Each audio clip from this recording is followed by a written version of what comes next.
If you like podcasts with bad language and content that people with weak constitutions find quite offensive, this one might be the one for you. If you don't, then you know where the door is. Well, there's no door. You can press stop. That's how I'm getting people in now, by telling them to fuck off before they even do the opening credits. We shouldn't really be doing that, not with our numbers.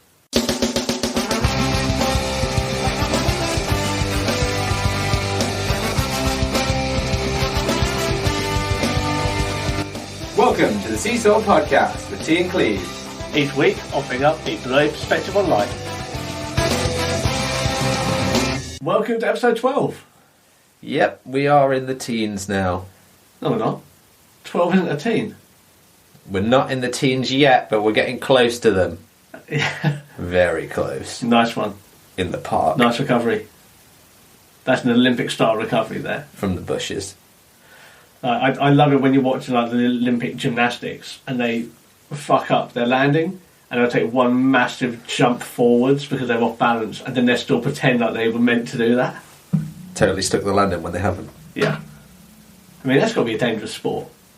I've seen a few times where they sort of come off the bar and they land on their face. It's like, Jesus Christ. I do kind of like watching the ones where they're on the bar because I just... you want to watch it because... You just want to see a guy crack his balls, don't you? Let's be fair. It happens. I mean, and then jealousy comes in from how ridiculously strong they are. Like when they do that, the crucifix on the rings. I'm not jealous. I'd rather have my balls intact. I don't know. Do you need balls if you can do that sort of thing? You've probably got to have quite a lot of balls to do that sort of thing. Yeah, no, but those are internal balls.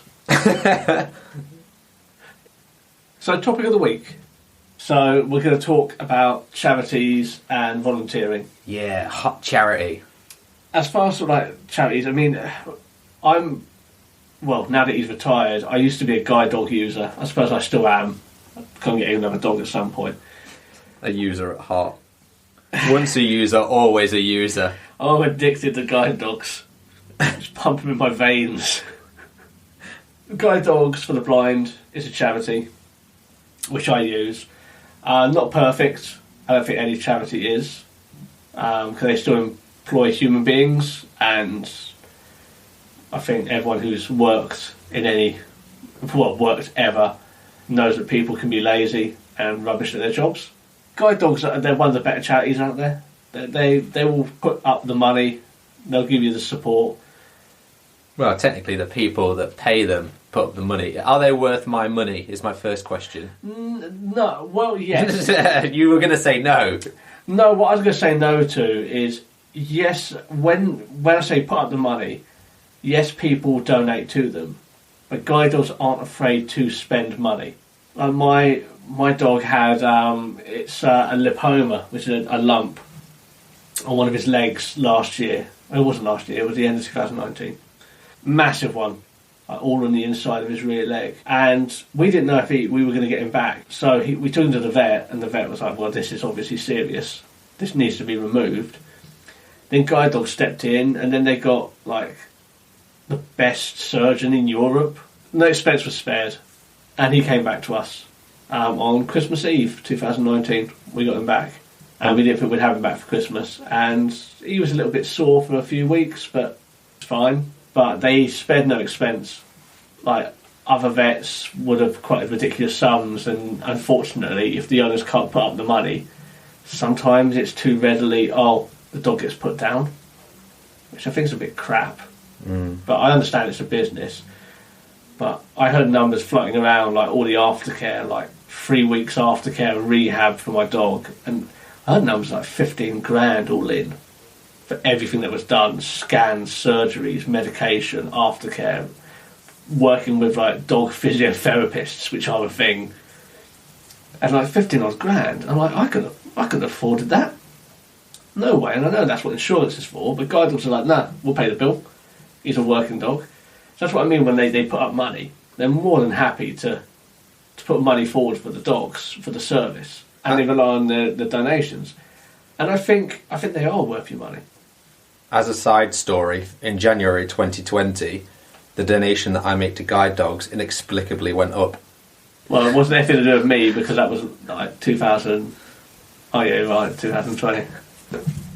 So, Guide Dogs, I think, one of the better charities. Like I said, they're not perfect. They lost my paperwork for my new dog last year, and didn't get around to contacting me again until November of last year. Well, they didn't know they lost it. Yeah, they didn't, and I didn't know that I wasn't progressing up the list for a new dog. Neither did they. No. Well, that's just it. So I don't know when that's happening. That's because that's human error, though. I don't blame the charity particularly for that. And someone should get blamed for that. I think someone should, but I don't know. That's not my place to throw blame for the blame blanket on someone. It's just unfortunate that it happened when my dog is now retired and I still do not have a date or any idea of when the next one's going to be coming along. And going back to a long cane after a guide dog is tough. The long canes are rubbish compared to a dog. We've had this conversation. It's not the case. It's just that you're out of practice. Yeah, that's also true. On the bright side, though, literally the bright side, it is getting lighter now, so I have to use my cane even less because it's bright enough for me to see. Good times. So, as far as sort of other charities that we've had engagements with over the years, what ones have you been involved with? I've worked with a couple of Blinky charities. First one I worked for was Derbyshire Association for the Blind, as it was known at the time. I think it's called Sight Support Derby now. And it's a better name, to be fair. Because not everyone's blind, isn't they? And I worked with the youth programme. Basically, all that meant was during my off periods of uni, I would go and basically volunteer for like days out and trips and stuff like that for kids that were blind. I think they were mainly aged between about 5 and 14.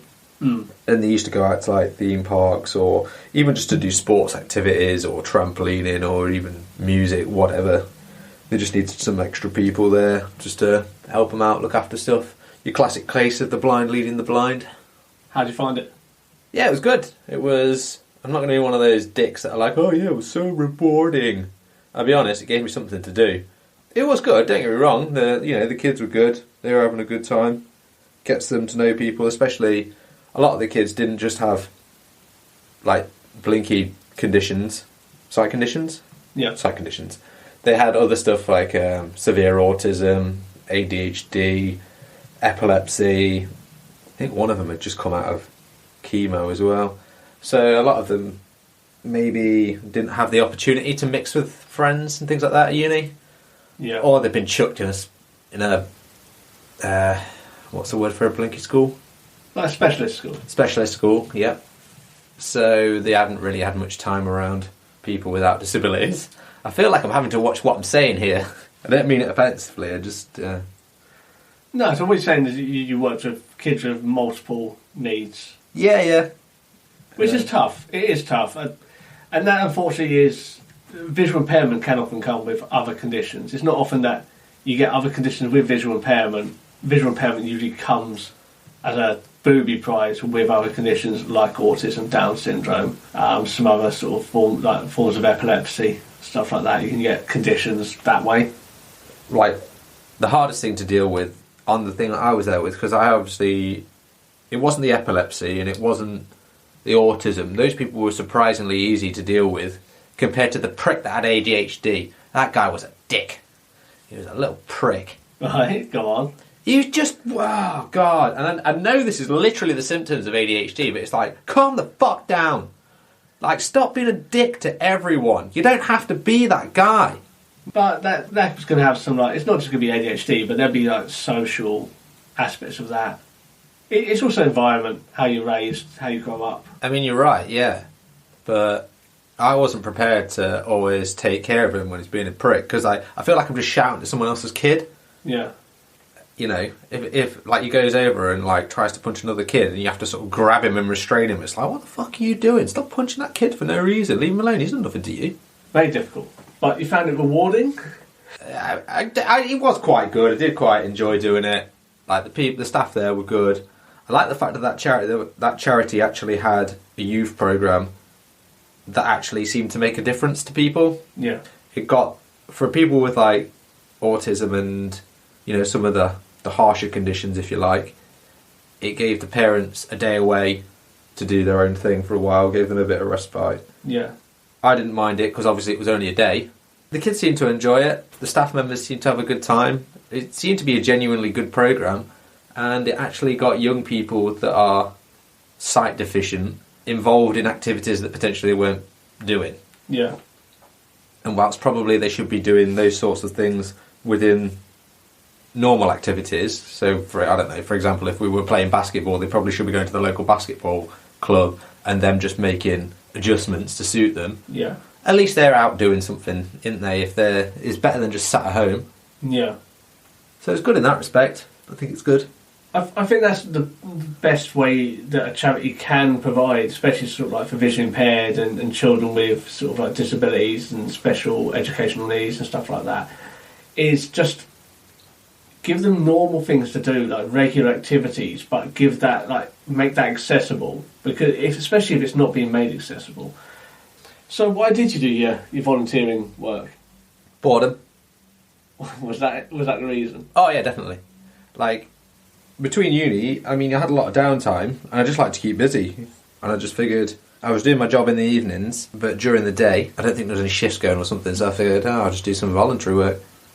And it was kind of the same with my current job, in the sense that I work during the day, and I do actually volunteer sometimes now for the Nottingham version of Sight Support Derby, which is, I don't even know what I volunteer for.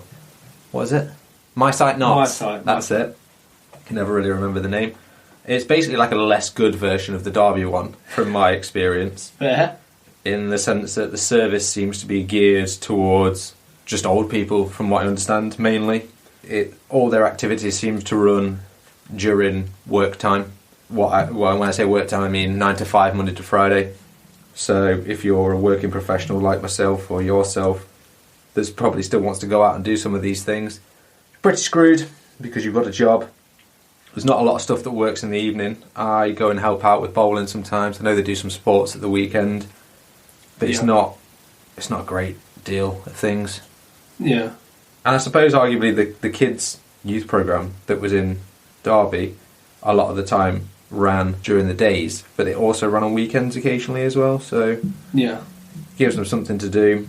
I don't feel like the Nottingham version really has the services in place like the Derby one does. The allocation of funds, the services that they offer seem to be much better in Derby.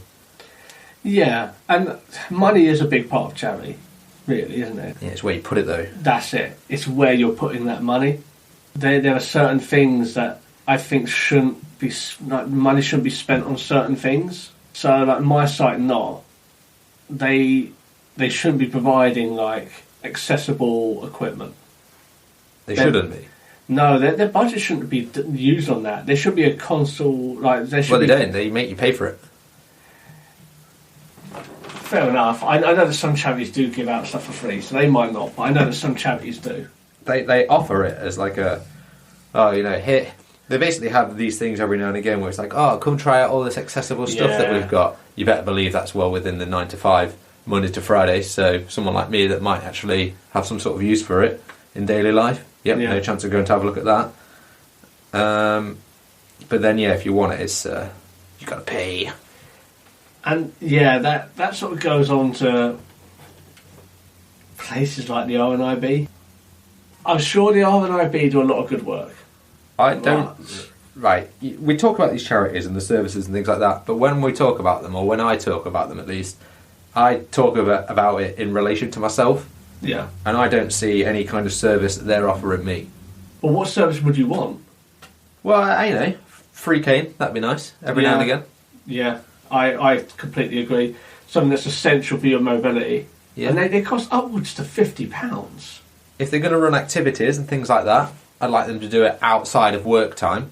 Yep. Do it in an evening or a weekend, which, they do, but that's not the primary thing that they do. It's usually during work time because they assume that all blinkies can't work. Yeah. As usually for kids or the elderly. Yeah.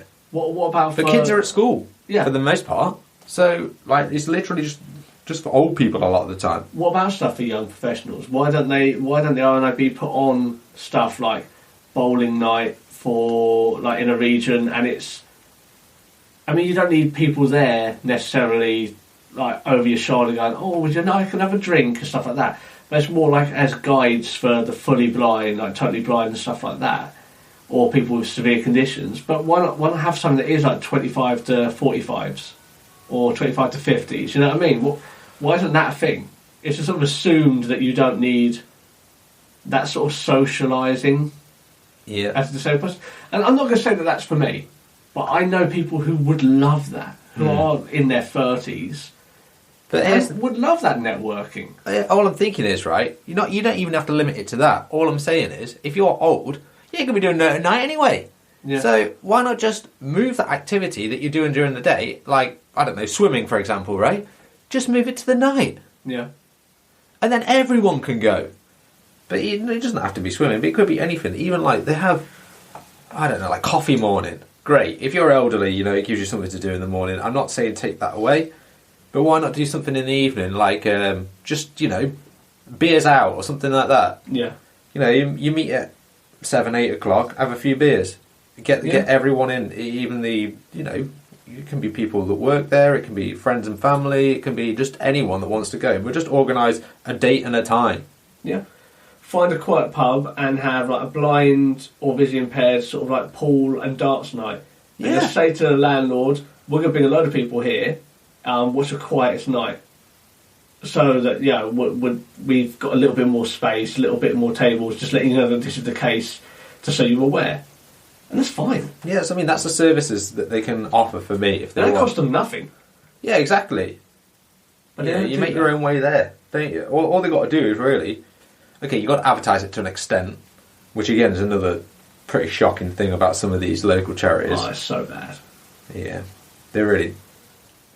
maybe that's the problem as well. You can put all these services on, but if no one comes... But then again, are you getting it out to the people that would want to go? Probably not. Yeah. But maybe that's, again, down to the money.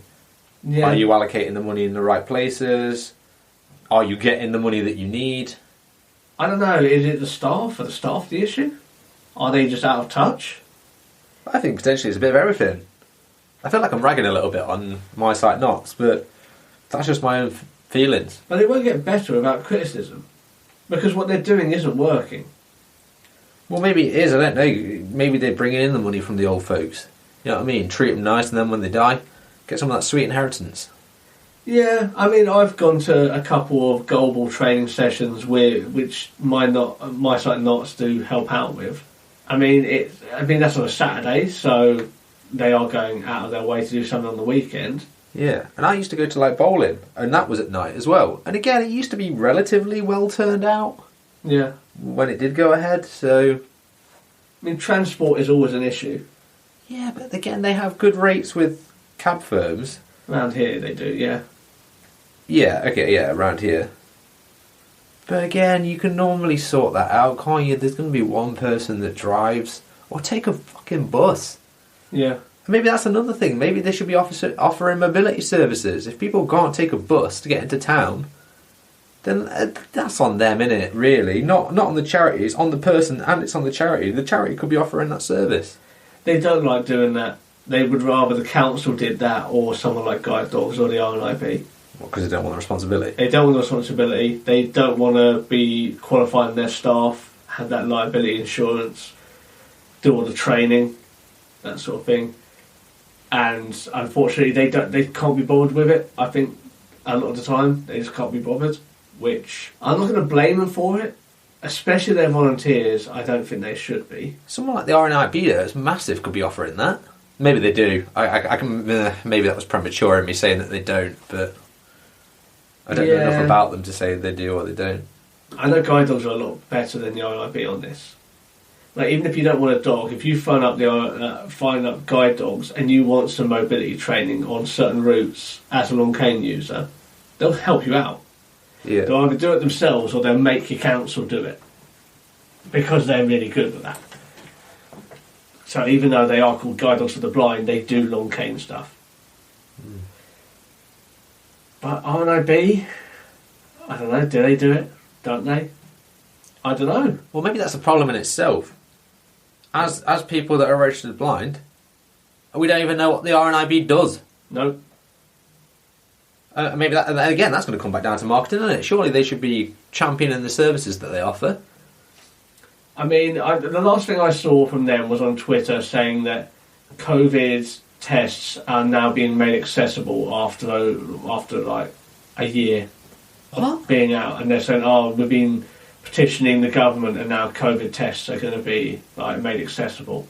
How do you make a COVID test accessible? You lob it down your throat, you lob it up your nose, and away you go. Yeah, the thing is that can be done in other ways, like YouTube videos. And how hard is it for them to do like a PDF or something like that, or have the text on all of it large print? I don't get it, because like in a lot of cases you could just ask someone to do it for you. Yeah. Take someone with you down the testing centre, get them to do it. Yeah. And I know there's going to be people out there who are going to say, "Oh, well, I'm totally blind and I don't see anyone and I can't get out to a testing centre and I can't read the bits and bobs on the bit of paper and I don't use technology." And yes, you're an anomaly, but it doesn't mean the entire system needs to be overhauled because of you. It means that you just need to reach out to someone to help you. Yeah. But that's something that they were proud of, and so yeah, and all that. And I think how many man hours person hours, shall we say, EDI and all that. How many person hours were spent on that, like paid person hours? Yeah. On donations on fighting this, which plus in a year that's going to be irrelevant. Yeah. Oh, I like to think anyway. So, I mean, I can sum up my feelings about RNIB in one, really. For a charity who in the year of 2019-2020 had a turnover of 50 million UK pounds, why have I got to spend £10 on a new cane tip because my old one's knackered? It's called a helmet. Firstly, a cane helmet. It's not called a cane helmet. You always measure the helmet. You always do measure the helmet. But why have I got to pay £10 for that? You're a charity. Cover the shipping? No, the postage was free. Right, well that's where your £10 comes in. I think it's absolutely ridiculous. And I'm not saying give free stuff out to all blind people, but if they need a brailler, do an assessment on them, and if they need one, give them one.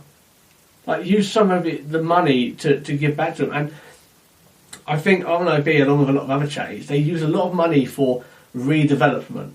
Because charity law says you're not allowed to have a big vault of money. How would you know about charity law? Okay, another hint. I work for a charity. Thanks, Cleves. You're welcome. Got to give the viewers something. Listeners. Taste. So anyway, you're not allowed to have stockpiles of money as a charity, because the charity commission will do audits now and again, and if you have more than what you need, they will bust your balls on that. The RNIB, if they're when you look at their finance books and stuff like that, it says, "Oh, we spent 10 million on reinvestment in the charity." And I'm not saying that isn't important, but when you haven't got the breakdown of what that actually means, I don't know. When we can't identify what their services are, and all the time, whenever I go to them, I have to give them money, and I'm supposed to be a service user, I get kind of pissed off with them. Because all I know is that I have to pay them for things. So yeah, RNIB, justify why you exist. Like I say, I don't know what services they offer, but maybe that's a problem in itself. And also, the only experience I've had with the RNIB is when I had to buy a new cane, which that cost me 40 quid or something. Which I guess the last one lasted me 10 years, so 40 quid over 10 years isn't terrible. But I didn't really want to have to buy it. I could have got one free from the council most likely, but it takes too long. So RNIB it was. It's ridiculous. I don't know the ins and outs of the RNIB. I don't. And like I said, just because they don't have services that apply to us doesn't mean they're not doing things. But why don't you have services that apply to us? Where's your marketing? What do you spend your money on? Let's talk about volunteering. Well, what have you done in terms of volunteering then? I volunteered for a MenCap centre. Okay. Just doing admin work, stuff that should have been a paid job, and this is going to lead up to my issue with volunteering. I also volunteered for Hampshire Constabulary, the police. That's not a charity though. It's not a charity, but I volunteered for them. And I'm just going to ban volunteering in with this. I think volunteers are they're used so incorrectly. And it's such an easy thing to just go, just do some volunteering. Yeah, it'll help your job prospects and blah, blah, blah. And I'm not saying that it doesn't, but there's volunteers in charities and non-charities are abused so much. When I worked for the MenCap Centre, that was an admin assistant job. I was doing stuff for their website, updating everything, doing so many things that are IT based and administration based. That was a job. Maybe they couldn't afford to pay someone to do that though. That's why you get volunteers, isn't it? Cheap labour.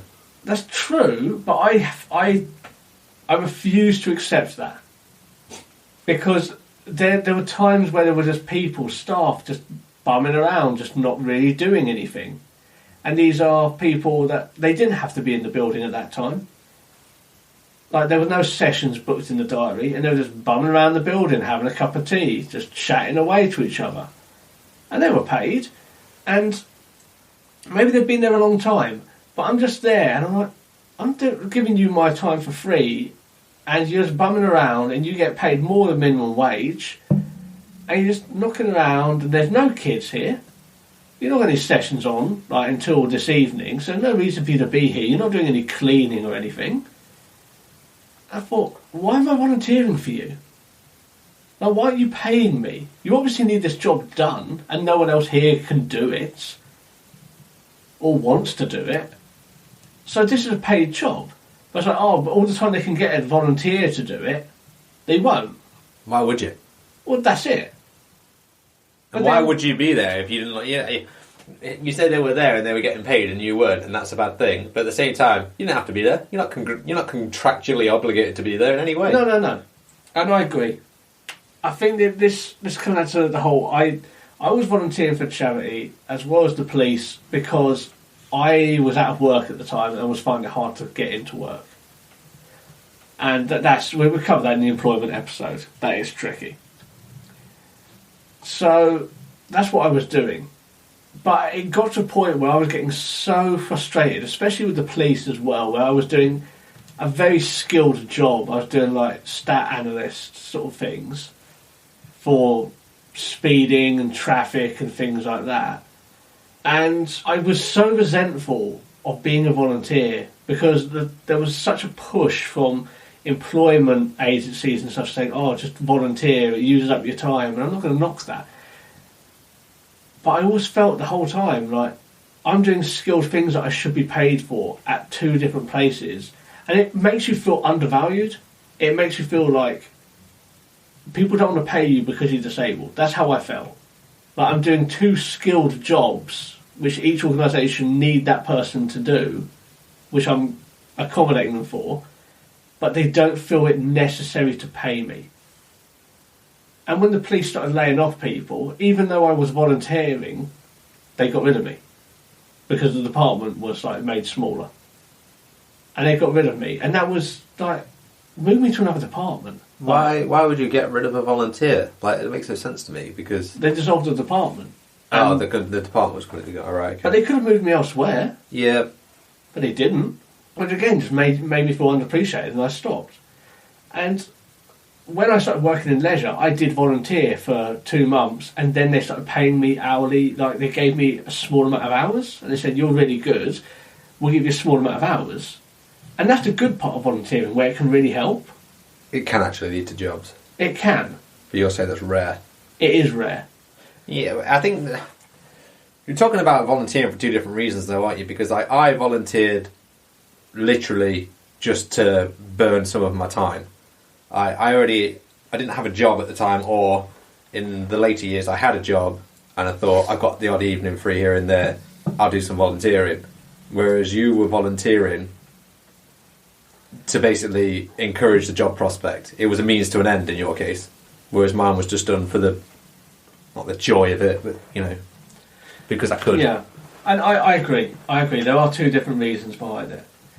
But with my situation, I would happily volunteer. When I was used to play cricket and all sorts of things like that, when I used to do my extracurricular stuff, I was, especially with the cricket and the sports-based stuff, being a qualified personal trainer and fitness specialist, I would do like, I would do a lot of the training with people at sessions.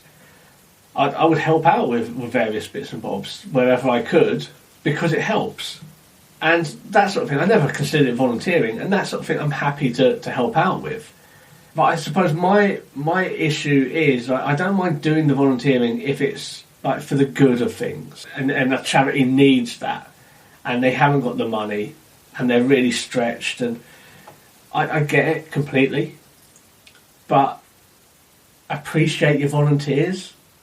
Like, it's not free labor. Well, it is free labour, but don't treat it like they're a member of staff that you can just pile and pile stuff on.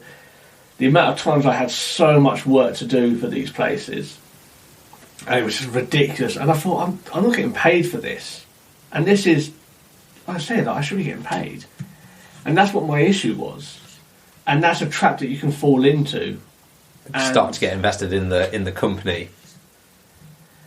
Basically, yeah. Like, you're just an unpaid employee. Yeah, but what I mean is, if you start to get obligated to the company, if you start to invest yourself in the company, and you start to feel pressure because there's a load of work coming your way and you're not getting it done on time, well, you shouldn't, should you? Because you ain't getting paid. Fuck them. Yeah, it's true. But if you're looking for work, you want that reference, don't you? True. So there's the other side of it. That's what I mean. That's your alternate reason for volunteering, isn't it? Yeah. Selfish reasons. Yeah, kind of true. Although the police arguably don't need volunteers, do they? They don't. And they know that you're basically there as a reference point, aren't they? Whereas like MenCap, for example, it's less. Well, arguably less about the job prospects at the end, isn't it? Yeah, more about the helping. Yeah, that's it. The MenCap, I was happy working with them because it was genuinely helping them, and it was small, so I don't mind that. But the police, no, I didn't even get a reference out of that. Yeah, because my line manager was laid off. So I think NWA have already said it best. Yeah, I don't know. I think, especially the job centre, I suppose they're too eager to like push the volunteering as that viable option, even if you have all the experience in the world and all the qualifications. It's an easy cop out for them, though, isn't it? It is. But you can fall into the trap, and I've heard stories of disabled people volunteering for like 10 years and still looking for jobs for 10 years, and they volunteer somewhere. I mean, something's going wrong there, isn't there? What I hate is when I see blind charities and they employ in inverted commas, they get volunteers in, like people with sight issues, to be like receptionists and things like that, and I'm like, it's probably good for them because they're doing a few hours a week, and they get to see people within the organisation and things like that. But really, they're just paying them in social contact, and that kind of fucks me off a little bit. Yeah, it's like they're not good enough to be a paid member of your team. And you know what?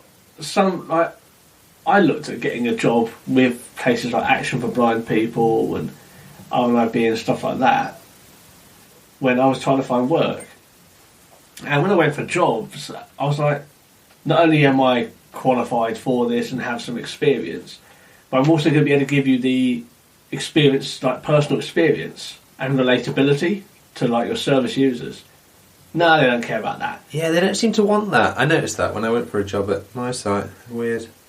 But that's what you want. If I had a charity, that's what I'd want. I'd want people who had the experience, like first hand, because they're the ones who know what works and what doesn't work.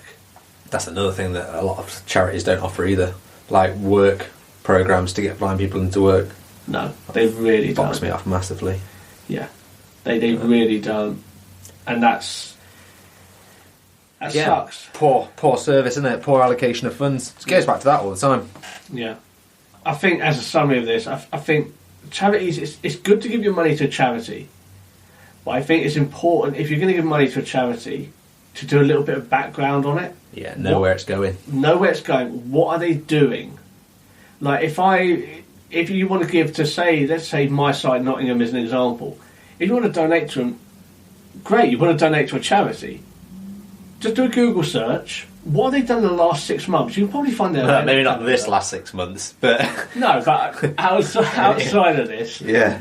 give it a Google. What have they done in the last 6 months? What services they offer? Just give 15 minutes and just look. What have they done in the last 6 months? If it's they've run 2 coffee mornings for elderly people, and then you look at their services they offer, and you can't really see much there, maybe they're not worth your money.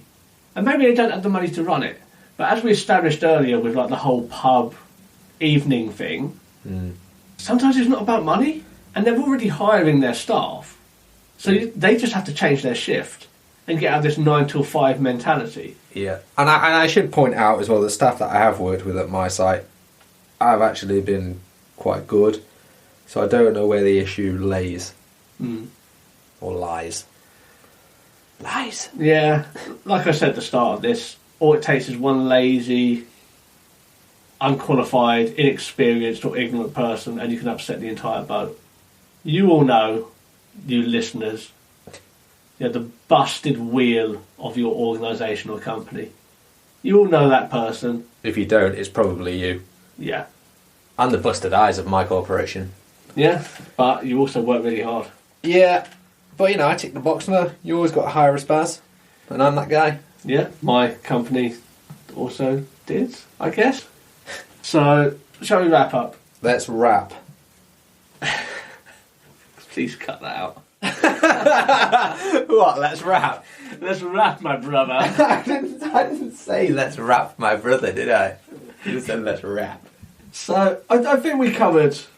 we're a bit more on the... blinky pulse, being disabled pulse this week. Next week, well, before we even go on to next week, if you're listening and you have an opinion and you've worked for a charity, and you've been a volunteer or you have interaction with a charity and you can shed some light on it, or RNIB, if you listen to this, reach out to us, tell us what you do, we're open to that. I'd like my site Nottingham to get back to me just to see what it is they're doing to get people involved, especially coming out of COVID. I would love to have, hear from these shows. And if you want to come on, fine. We're more than happy to hear your side of it. We're not... this is seesaw at the end of the day. It's all about balance. So... See what you did there. That's the whole point, isn't it? I don't know. Usually I just like to rag on you. Yeah, that's true. I've been up in the air for ages. Just with the legs dangling. Yeah. Help me. I need the bathroom at one point. At this point, I've just put weights on the other end and wandered off. I'm watching from a window. He's still dangling. Yeah. So just remember that next time you send negative feedback. No, but if you want to reach out, please do. But if you don't reach out, then we're just going to assume that you suck. Yeah, and continue to rag on you and worse things. Actually, just before we go, I'd like to point out that I ragged on Nottingham City Transport bus drivers for being complete pricks. And just recently, I've had 2 or 3 that have actually been really good. Good. Maybe they listen. Maybe. Bus radio. Yeah. That's what we need to do. Get it on the radio. Bus radio. You know how Co-op has Co-op radio? Nottingham City Talk. Yeah, there you go. Get them on there. All I need is to get a weekly segment. Short segment with tea and cleaves. Short segment with tea and cleaves. It doesn't really have the same... No, too many syllables. Right, shall we kill it there? Let's kill. Cool. Kill the power. So, next week, surprise. As per usual. Yep. Alright, so for now, see you in a bit. I won't see you in a bit. Thanks for listening to the Seesaw Podcast. You can find us on Facebook at Seesaw Podcast, Twitter, Seesaw Pod. You can email us at seesawpodcast@gmail.com. You can also find us on TikTok and Instagram at Seesaw Podcast or Seesaw Pod, depending on which one we want. But get us on the other places.